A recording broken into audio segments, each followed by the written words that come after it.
Chapter 5, September. When we curved up our drive, Edgar Allan Poe came swooping down from the Methodist belfry shouting, "What fun! What fun!" Wowzer, who had thought he was totally deserted, came bouncing from the barn, leaping to put his paws on my shoulders and knocking me flat on my back in the grass, where he lovingly washed my face with his big tongue. Rascal and the Crow were soon fighting over something, and Wowzer stopped licking me long enough to put an end to the squabble. It was a wonderful homecoming.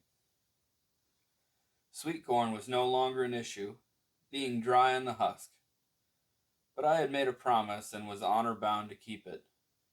I couldn't postpone indefinitely the collar and leash, nor the building of the cage. We had been granted our reprieve, and now must face our problems. One of those problems was money. I had earned and saved enough to buy one Liberty bond, but my available supply of ready cash was very low.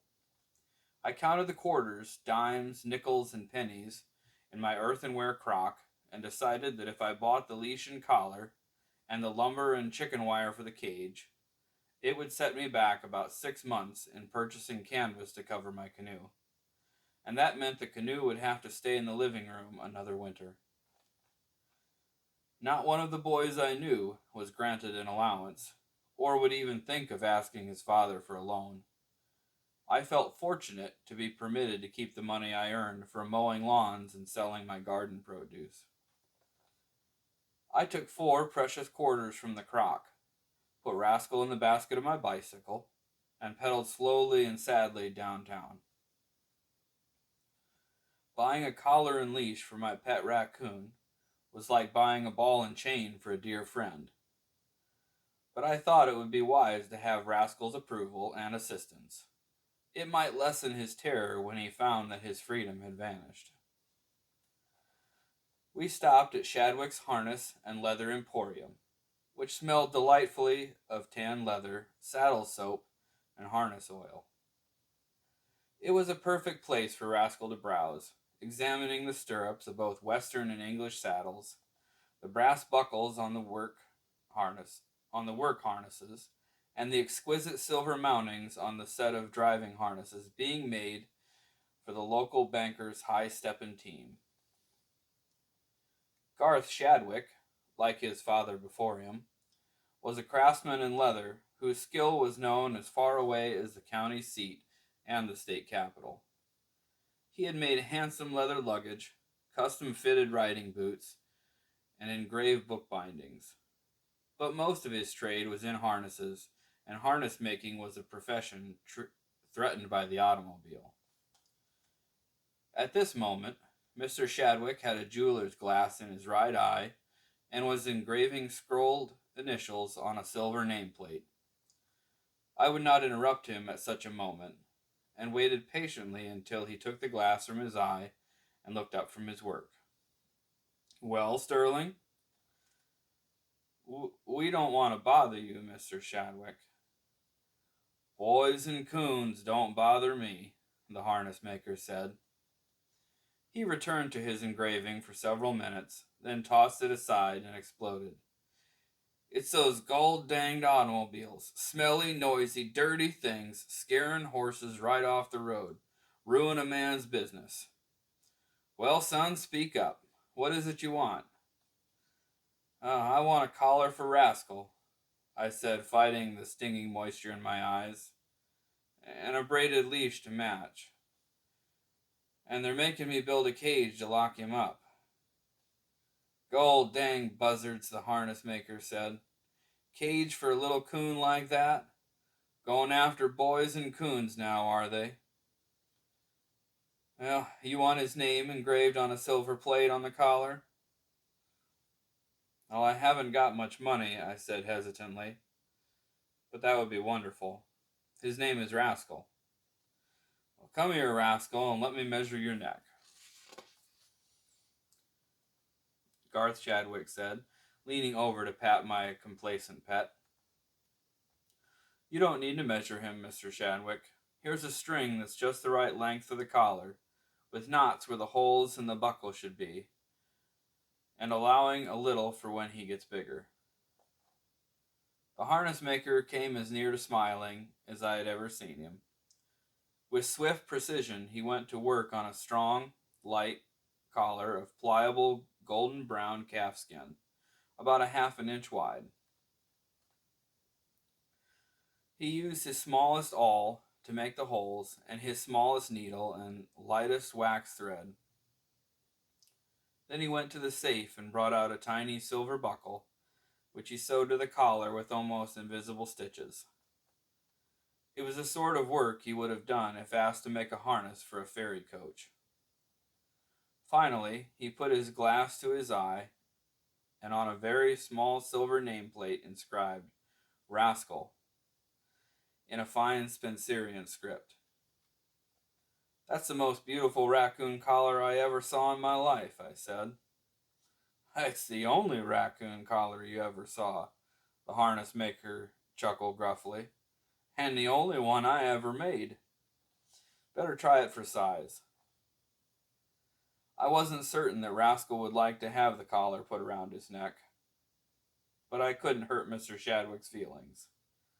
I let the little raccoon feel it and smell it first, telling him it was his newest treasure. Rascal liked the shining buckle and nameplate, and the texture of the soft leather. Finally, I slipped it around his neck, and to my surprise, he didn't struggle or try to nip me. Instead, he sat up on his square little bottom and began feeling the collar, the way a woman sometimes fingers her pearls. Mr. Shadwick brought the floor mirror used for viewing riding boots, and Rascal, who had never before seen his mirror image, became greatly excited. He wondered what other raccoon was being fitted for a collar this morning. First he bumped his nose trying to get through the mirror. Then, talking and trilling, he raced around behind the glass to meet the other raccoon, who of course wasn't there. Back he came, completely mystified, but still entranced. Finally, he gave it up as a puzzle too deep for his small brain, and merely sat and viewed himself, cheering happily. Making the leash took a little longer, but again the harness maker worked with amazing dexterity.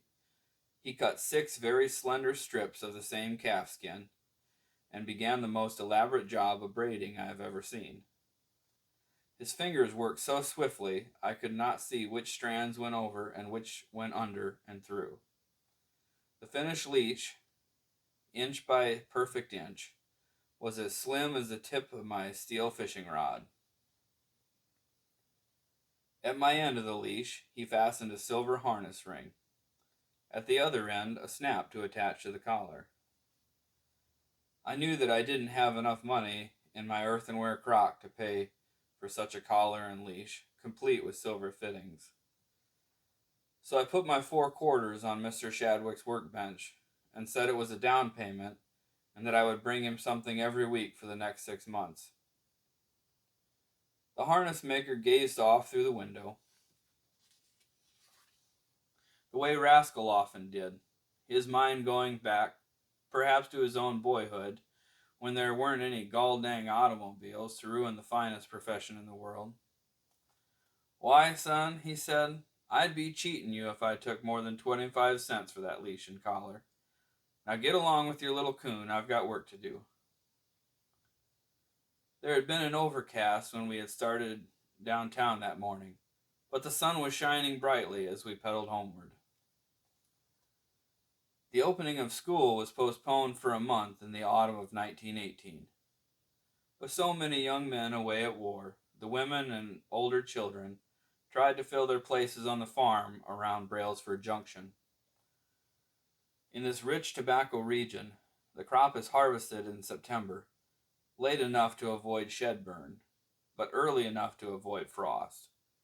This is heavy work, chopping the tobacco stalks, spudding these plants on laths, and hanging the tobacco in the sheds to dry. I was too slight to be of much assistance in the harvest field, but I continued to produce food in my war garden, bushels of carrots, beets, and potatoes. I used my garden as a justification for delaying the building of Rascal's cage, but I knew that his imprisonment could not be postponed forever, particularly after he developed a craving for a new nocturnal delight. The grapes hanging in purple clusters in nearby arbors. Rascal also sampled apples of many varieties: Jonathan, winesaps, Tolman sweets, and he was growing increasingly casual about obeying my imperative trill, which meant, as he well knew, "Come down from that tree, you bad raccoon." I came to the reluctant conclusion that I would have to buy the materials and start constructing the cage. Taking my small hoard of coins from the earthenware crock, I snapped the leash on Rascal and walked down Albion Street toward Cy Jenkins' lumber yard. My raccoon had been introduced to his leash so gradually that he no longer strained against it painfully. Considering my mission, I found it hard to enjoy this season, which had always given me so much pleasure. The yellow elm leaves drifting down, the first flash of crimson in the maples. Cy Jenkins had cheated me when I had bought lumber for my canoe, but he was so eager to see Rascal caged that he now pretended to be giving me a bargain on 2x4s and chicken wire. He merely asked how much money I had and took it all. "Comes out right to the penny," he said. The old miser added one other concession, promising to deliver the material by truck on the following morning if I would start building the cage on its arrival. I stopped at the post office to get our mail and found a letter from Herschel addressed to me. My fingers trembled as I opened it. I had dreamed several times that he had been wounded, and I had been reading Arthur Guy Emprey's Over the Top, a crude but vivid book about the war. In every scene I imagined Herschel. In one persistent dream, I saw him leading a reconnaissance squad into no man's land at night, flattening himself as star shells burst and making his way through barbed wire entanglements where corpses dangle grotesquely. Much later I learned that he had made scores of such excursions between the lines. Censorship made communication almost impossible in World War I, and Herschel's letter merely sent his love and confirmed the fact that he was unwounded. I remember one sentence in particular because it was typical of his wiry good humor. "Send me some Paris garters, Sterling. They claim in their ads that no metal can touch you." The fact that Herschel was still alive and unhurt, and that Rascal and I had one afternoon before I must start building the cage, raised my spirits considerably.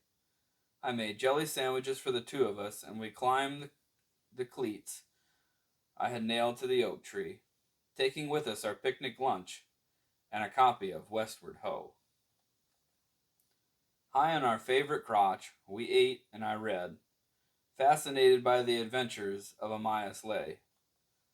Rascal, meanwhile, indulged in a favorite pastime of raccoons, sunbathing on a lofty limb. He lay flat on his fat little belly on a branch he could comfortably embrace, letting all four legs dangle over the side in easy balance. His muzzle pointed upstream at the bow, and his handsome ringtail lay straight behind him.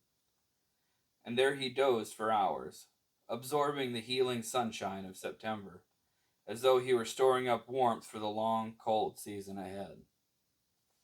Here's another illustration for you.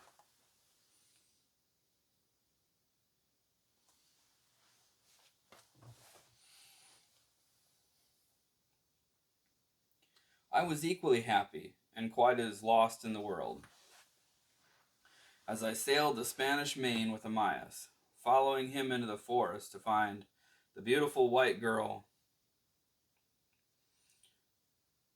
I Corona, and moved with mounting excitement toward the defeat of the Spanish Armada. We were tree dwellers, my raccoon and I, and we rather wished we would never have to set foot on earth again. But hunger brought us down at last, however. My father was in Montana on ranch business, so Rascal and I ate whatever we pleased for supper, and then climbed our tree once again to watch the stars come out. I told him some of the things my mother had told me about those distant suns, arranged in their shining constellations. Then I had a sad but happy thought. If Ursa Major, the Great Bear, was my constellation, Ursa Minor, the Little Bear, was by natural right Rascal's constellation. Long years after we were both gone, there we still would be, swimming across the moonlit sky. There were two things I must do: plan the cage carefully and convince Rascal that it would be a pleasure to live in his new home. I had been observing him closely for the last few days to discover which part of the backyard he enjoyed the most.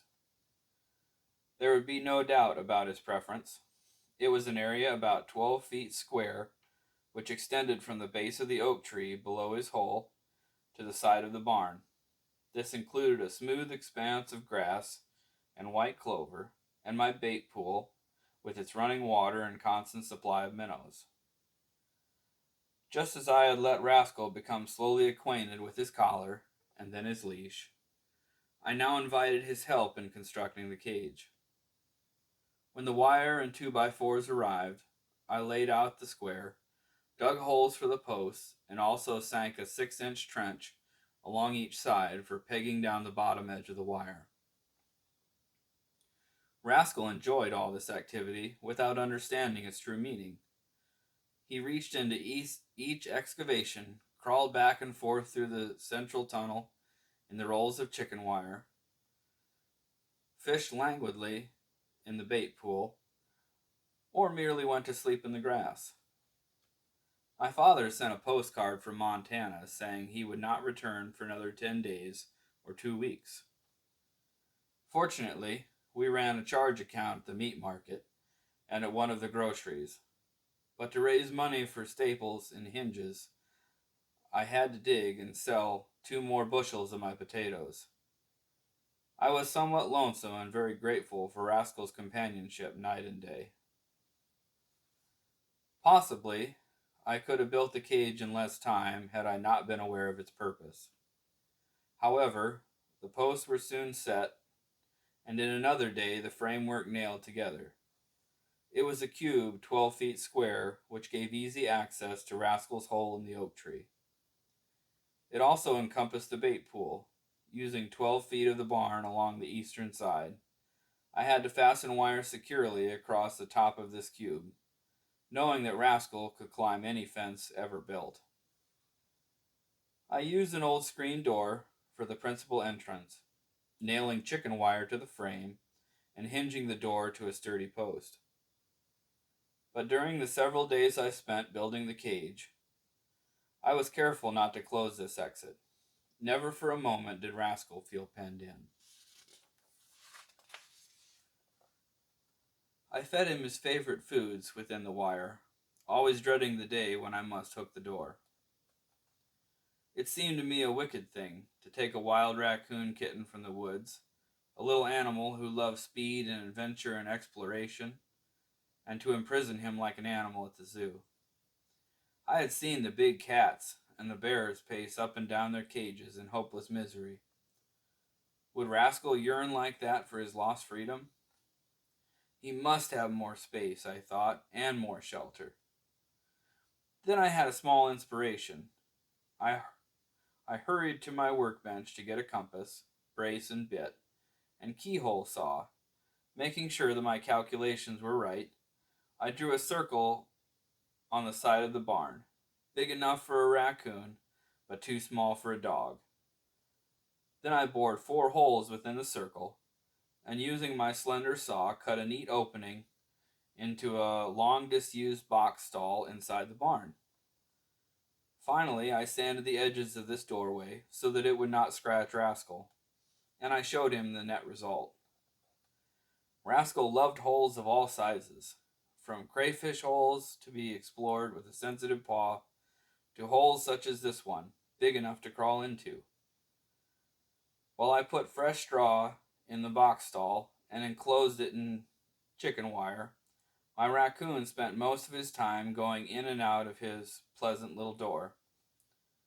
His home was becoming more attractive day by day. He still didn't understand, however, that I was building him a prison, and every time my neighbors asked when I would lock him up, I said, maybe tomorrow. The most exciting event in Brailsford Junction each September was the Irish picnic and horse fair. It was always held on Saturday, somewhat early in the month. Then it was always held on a Saturday, somewhat earlier in the month than the county fair at Janesville, to which many of the race horses and exhibitors later gravitated.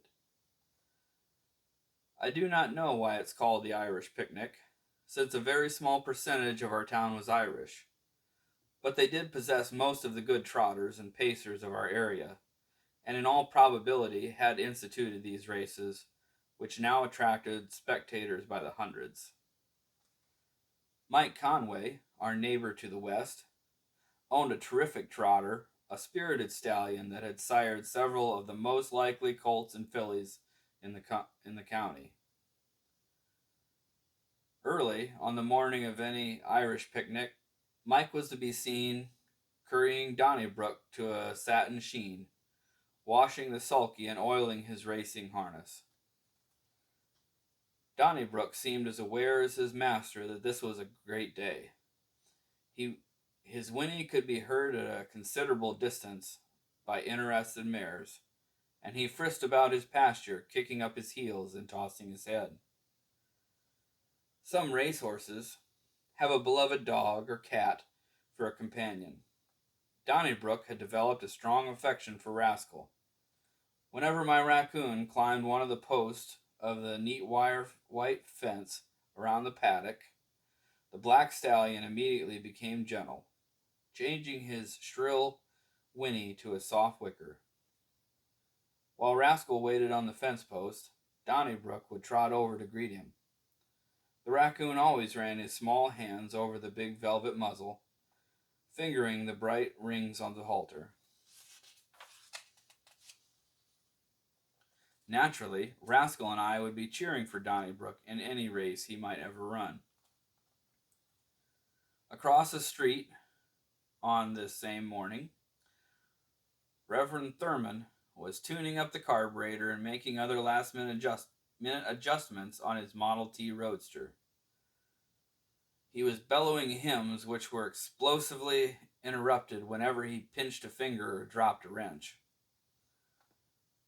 Mike Conway and Gabriel Thurman had never been the best of friends, but in recent weeks their feud had taken a new turn. Mike loved horses and hated automobiles almost as ardently as his friend Garth Shadwick. Thurman was terrified of horses, but entranced with automobiles. Mike wouldn't admit that he was afraid of anything, but the fact remained that he had never taken a ride in an automobile until a recent day when the minister had offered him a lift in his Ford. Mike silently asked the protection of St. Patrick, stepped into the shivering, shaking, self-propelled chariot of destruction, and they were off. On every possible occasion, Gabriel blew his horn, a klaxon nerve-wracking enough to frighten every horse on the block. As he turned from Albion into Fulton, the principal business street, the minister pulled down the gas lever and went roaring through the traffic with satanic delight, while Mike muttered a fervent Hail Mary and turned a patriotic green. Mike made it a point to return the favor. 2 days later, he hitched his training cart to Donnybrook and offered Thurman a ride across town to his church. The minister, who wasn't entirely dim-witted, said, "Thank you just the same." Mike taunted him a little about his cowardice, and Gabriel flushed a bright pink and climbed into the cart. The trot down Albion was not too frightening, but the established course was Fulton Street, as both men knew. In front of Pringle's store, Mike touched up the ever-willing stallion. By the time they reached the Tobacco Exchange Bank, Donnybrook had hit his top speed. Thurman didn't start calling upon Jehovah until they were abreast of the Badger ice cream parlor. But long before they reached the Monarch Laboratories, which produce a nerve tonic for just such occasions, his eyes were rolling and he was screaming, "Help! Murder! Runaway horse! Let me out, you fool!" The entire town knew all about both rides, and the best informed gossips insisted that Conway and Thurman had made some sort of wager, highly improper on the part of a minister, and that the mysterious payoff might come during the day of the Irish picnic. I was as curious as everyone else, so taking Rascal on my shoulder, I crossed the street to Thurman's parsonage, where he continued to work on his car. "I'd be glad to polish your brass radiator," I said. Reverend Thurman glared at me and at Rascal. "The best way to polish a radiator is with a coon pelt, and if that animal of yours ever invades my property again..." "You wouldn't do that to my pet raccoon."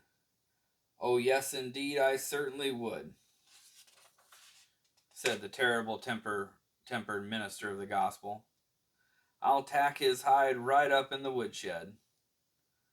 "Thought you were going to lock him in his cage like you promised." "In a few days," I said.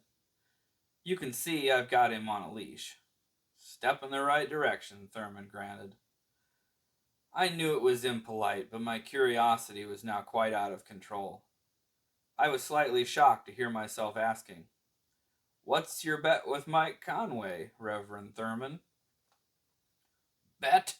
Thurman shouted. "What bet? Ministers never bet. Now you and your coon get out of here and stay out." We returned to our front porch, and Rascal and I sat in wicker chairs, watching a veritable parade. Our street was the direct route to the fairgrounds and all the exhibits and livestock. The race horses and the automobiles must come past us in review, as though we were judges or privileged guests. There were always a few well-groomed hunters and hackney ponies, thoroughbreds and Tennessee walking horses, 5-gaiters and other pampered creatures moving with pride and grace toward assured white, red, or blue ribbons. But our region was one of working prosperity rather than effortless luxury, so most of our beautiful horses were of the draft breeds. We had massive Belgians, often weighing more than a ton and standing 17 hands high, Suffolks, Clydesdales, and Percherons. In the pulling contest, these tremendous and faithful animals were so brave and loyal to their masters that I could not watch them long in their heartbreaking performances. Apparently, they would soon be outmoded by the other forms of locomotion passing our front row seat. Automobiles of every kind, from Fords to white steamers and twin six-packards. The sulky Surreys and neat green farm wagons with gleaming red wheels moved very slowly by comparison to any automobile. My father was still in Montana, so this year he would not be with me viewing the exhibits and watching the races. I raided my earthenware crock for my last handful of small silver, snapped the leash on Rascal, mounted my bicycle, and we were on our way. The world was sparkling and cool that bright September morning. The dust had been settled during the night by a sprinkle of rain. Not enough to make a muddy track, just enough to put ozone in the air and dew on the grass. Whistling any tune that came into my head, I pedaled happily toward the fairgrounds with Rascal in the basket. In the traffic were additional guarantees of a good day: the pie wagon, the ice cream truck, which also carried many cases of root beer, the popcorn and cracker jack wagon, the balloon man riding a bicycle and blowing an enchanting little whistle that lured children as surely as the pipe of the Pied Piper. From up ahead within the fairgrounds, we could hear the steam calope playing "Come, Josephine, in my flying machine." And now the bright tents and the white buildings came into view, and we could hear the happy buzz and murmur of the crowd already gathering. Yes, this was certainly the day of the Irish picnic, worth coming miles to see. I put my bicycle in the bicycle rack under the grandstand, and with Rascal on my shoulder, began to tour the grounds. We saw all the canned goods, quilts, and other fancy work in the homecraft department. In another building, we admired the huge pumpkins, Hubbard squashes and melons, the seed corn, apples, and grapes. It was a good thing that I had Rascal on a leash.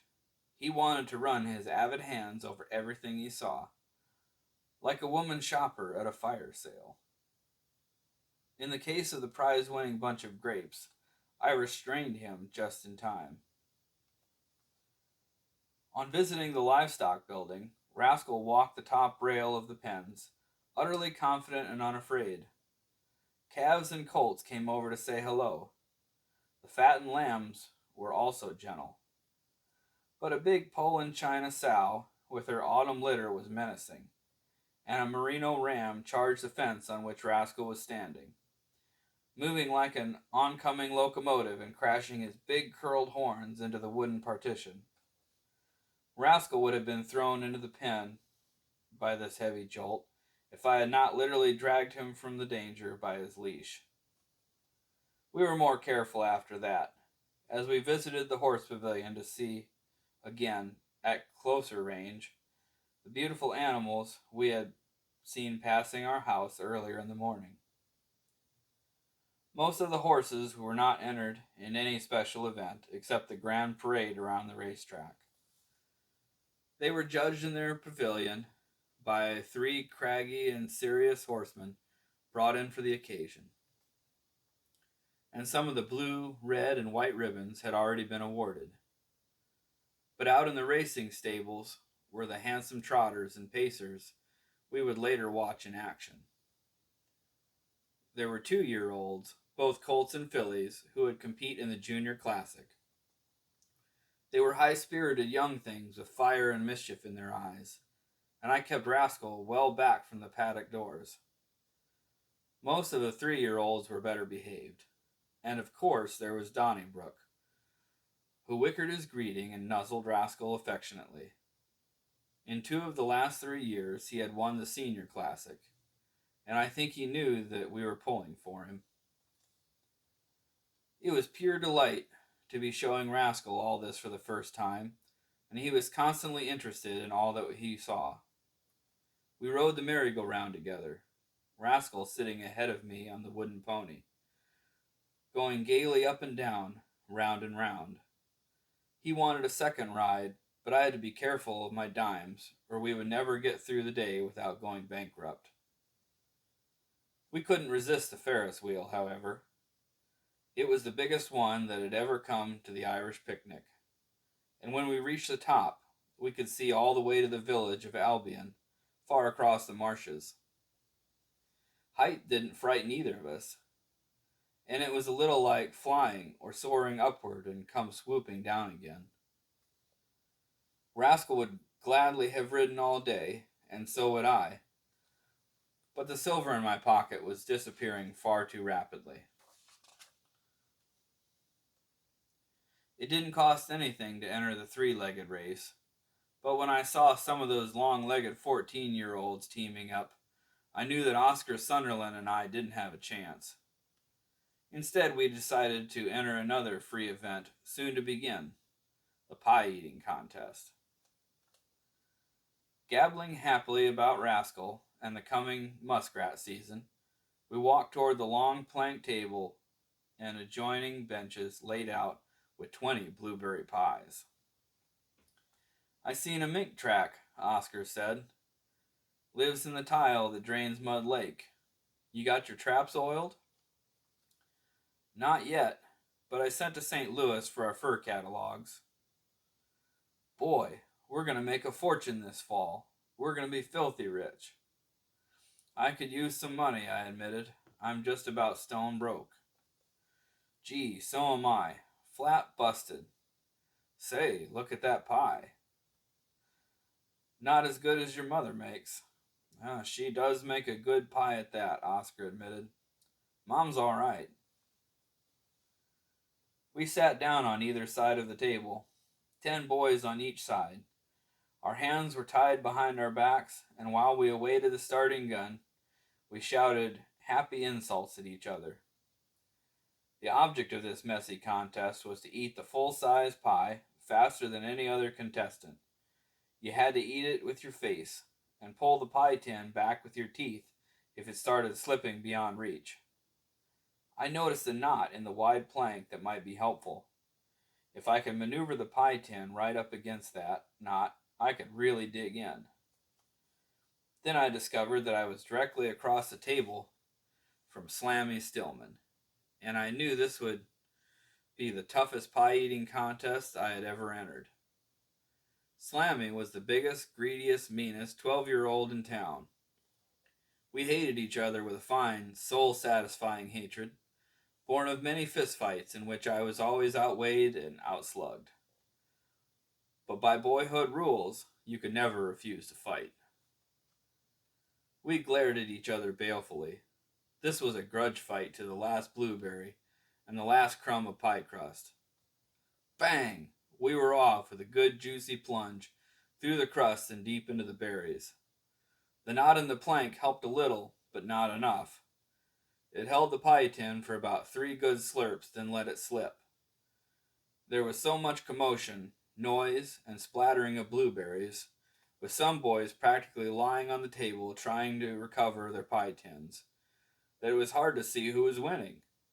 The crowd around us was roaring with laughter, but it wasn't very funny to us.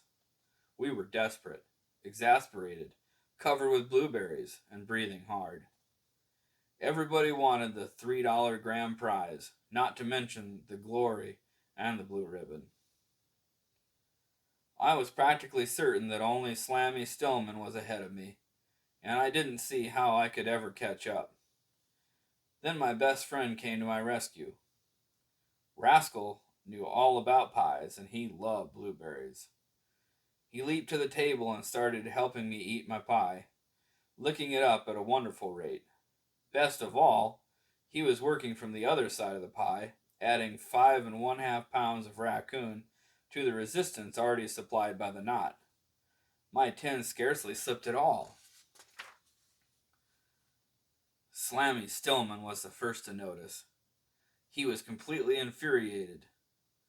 This character, who never abided by any rule, started screaming, "Cheater! Cheater! Look at that cheater!" While Slammy was yelling, he couldn't eat pie. Rascal and I were gaining on him fast. The judges were laughing so hard they couldn't catch their breath to shout a ruling. Rascal and I came in strong on the last lick, an eighth of a pie ahead of our nearest competitor, who luckily was Oscar Sunderland. Neither Spaulding nor Hoyle had ever published a handbook on pie-eating contests, and the judges went into a huddle that became vociferous. Rascal and I were partially disqualified. Oscar got the $3 and the blue ribbon, which made me happy because Oscar was my trapping partner, and as nearly penniless as I. But I received the consolation prize, a real league baseball autographed by every member of our local team. Slammy would have been red in the face if he hadn't been completely blue in the face. All day long he grumbled and threatened, shouting, "Cheater," whenever he saw me and my raccoon. It was a delicious victory. The September sun was directly overhead. But for some reason, Rascal and I did not respond to the dinner bells being rung by warm and hearty matrons serving food in several denominational tents. On the Methodist menu were roast chicken with dressing, 3 vegetables, and blueberry pie. It was this last item which convinced us that we didn't need a noonday meal. At 2 in the afternoon, the horse races began. A beautiful bay filly from Janesville nosed out the favorite colt from Madison in the Junior Classic. She had the movements of a Swiss watch, lifting her feet proudly, her muscles rippling smoothly. After this upset, the 3-year-olds performed more predictably, with a magnificent pacer from Stoughton breaking the track record for 8 furlongs. As race followed race, however, the spectators asked each other, "Where is Donnybrook?" Mike Conway was not tiring his black stallion. Much as he enjoyed winning the Senior Classic, he had another aim in view today. The all but impossible hope that he could outrun a greater menace than any competing horse. In fact, Gabriel Thurman's Model T. There are probably no more than 50 trotters who have pulled a sulky 1 mile in 2 minutes.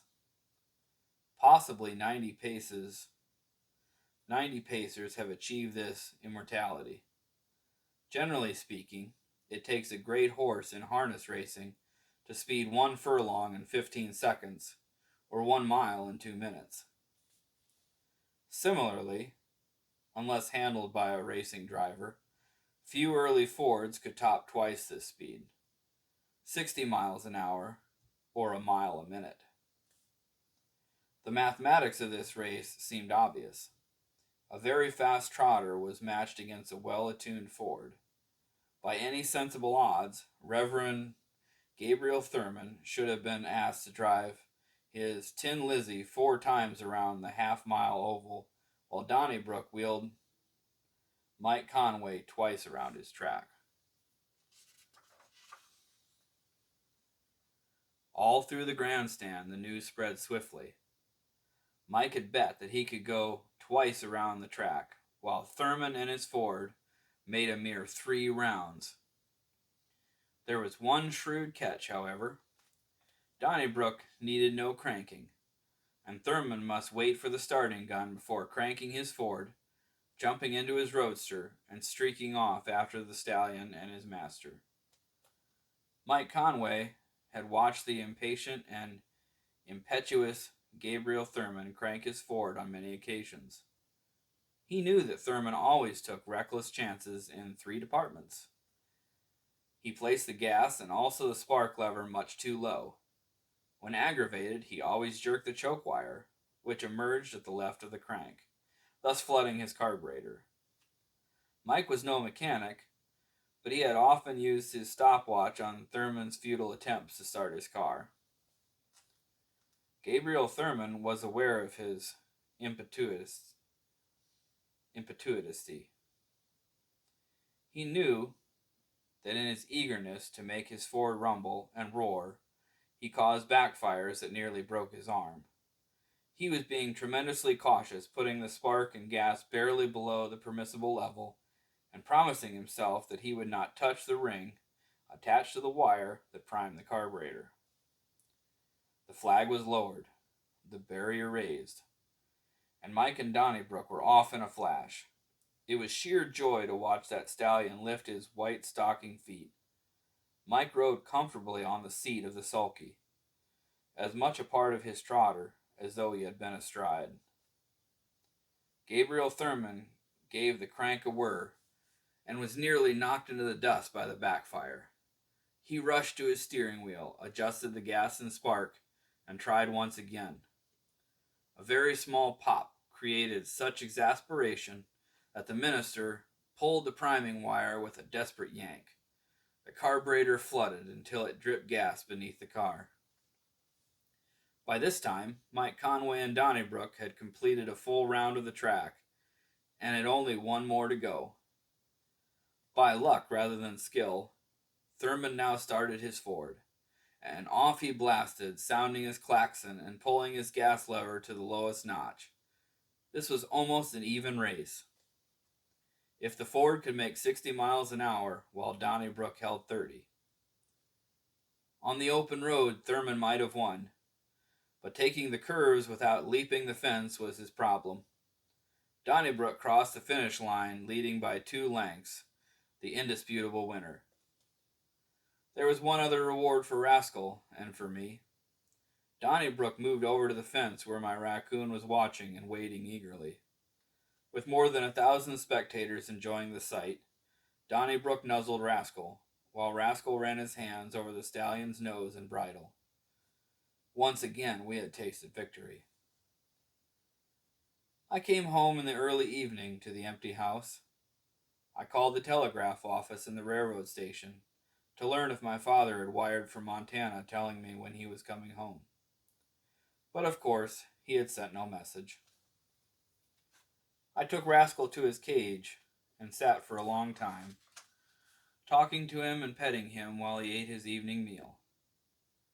Then, steeling myself to the dreadful deed, I stepped from the cage and closed the door behind me, hooking it firmly on the outside. Rascal didn't understand what had happened at first. He came over to the door and asked me politely to open it and let him out. Then the thought suddenly struck him that he was trapped, caged, imprisoned. He ran swiftly around the square of wire, then into the barn, through the hole I had cut, and all over that inside enclosure, then back again, frantic now. I went into the house to get away from his voice, but it came to me through the open windows, pleading, terrified, asking for me, telling me he loved me and had always trusted me. After a while, I couldn't stand it any longer, and I went out and opened the wire door. He clung to me and cried and talked about it, asking the unanswerable question. So I took him to bed with me, and we both fell into a fitful sleep, touching each other again and again throughout the night for reassurance.